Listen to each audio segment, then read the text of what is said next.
get the win. Yeah, I mean, it was awesome. I mean, I've never played in front of a crowd like that myself, but just to come out with that win, a gutsy win without an auto, going down in that second half was pretty good. From your own perspective, to perform so well in a game where those stakes were so high, I mean, what's the feeling like? And I guess, I was surprised that you were able to have such an influence? I mean, no, I always believe in myself I can make some sort of contribution, but I mean, it was awesome to contribute to a winning team in such a big game. So I mean, only confidence really. But do you think with Mitch going down, that kind of added a little bit of extra energy to your game and determination? I mean, yeah, maybe a little bit, but I think it was just the next man up sort of mentality for everyone, and then sort of just extended onto everyone else. I think so. It was pretty good. And your ankle as well. You went over it sort of towards the end. How's it feeling, and what's the process now? I mean, I've had a fair few of rolled ankles in my life, so I mean, it's not too bad. I can compare it to other ones, and I think I'll be fine by tomorrow night. How have your experiences this year, starting to then bench and starting again, minutes from different? How has that helped you to be ready for this sort of a moment you had last night? Yeah, exactly. I think I can only thank Trev for that sort of experience. I mean, starting, I got sort of complacent at the start, and then sort of had to earn my way back up, which is, I mean, wouldn't change it for anything else, so it's been good. Cool, you actually felt like you were there, did you, from a complacency point of view? Yeah, I mean, for sure. I think defensive coverages, I just wasn't there, and even now, looking back at the games, you can just see a massive difference, which is cool to see. What did you focus on once you got the opportunity again to make sure that you could be the attacking weapon that you are as well as defending well?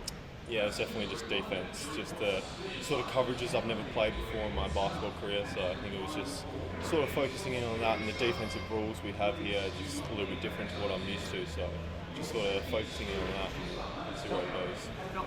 The outside looking at it, pretty brutal for you at the time, it's obviously everything works out in the end, doesn't it? Yeah, for sure. I mean, it's professional sports, you just got to get used to it, and I think that's just sort of an experience on getting out of the way now rather than later. The last 5 games or so, you've been playing a lot more minutes. I think 22 is the lowest you've played. Yeah. I mean, is that sort of, has the onus been put to you to sort of take the game on with Bryce going down sort of type thing, and then he's going to put you in and give you the time and give you the opportunity to have an impact? Yeah, I mean, I think it's everyone just sort of playing that little bit more extra aggressiveness. I think going to the basket, coming off screens and stuff, everyone's just got to sort of fill that void of what Bryce did for us. So I think, it's been pretty good for everyone. Can you pinpoint the difference between your game at home and then your game on the road, and what kind of gave you the edge and the result? I mean, in front of the Red Army is just an experience you just never get used to. So I think, but being away in that sort of environment in the Illawarra was, I mean, something I'll never forget probably for the rest of my life. So it was pretty cool. And do you think though that as far as the team performance, I mean, what was it that kind of got you across the line in that second game? I think it's just knowing that it was win or go home. We're always coming home, so may as well make it coming home with a win and forcing a game 3. And sort of a lot of you that are playing as many more times probably haven't been in a finals campaign before. What was sort of being said to you by Nordo, Jesse? Yeah, I think it's for us younger guys that haven't really had that experience, so just making sure we're staying poised, composed and stuff, so it's pretty good to have even Kevin White out there was pretty cool. And have you spoken to Mitch at all? How's he pulled up? Yeah, I'm not sure. I mean, I hope he's playing. He's a big piece of what we have here, and probably Defensive Player of the Year as well, so I think he'll be evaluated probably later today and then see what happens. Where do you feel most comfortable from a position perspective? You obviously played point guard for a while, yesterday, played a variety of roles. What's your favourite? I mean, I don't really have one, to be honest. Just whatever I need to do, I'll do it, and then, just see what happens from there. So I don't really have a preferred position. Is there one where you feel like you get more involved in the game as a result of where you're sort of positioning yourself? I think, maybe a little bit more, maybe point guard and then the wing. 4-man was a little bit different for me. I've never really played a big, but it was still, good experience. You expect the Illawarra to look at you and go, like, youngest bloke on the team, we'll have a crack at him tomorrow and not let him do what he did in the first last night. Yeah, been talking to some of the coaches, expecting something like that, so I'll be ready.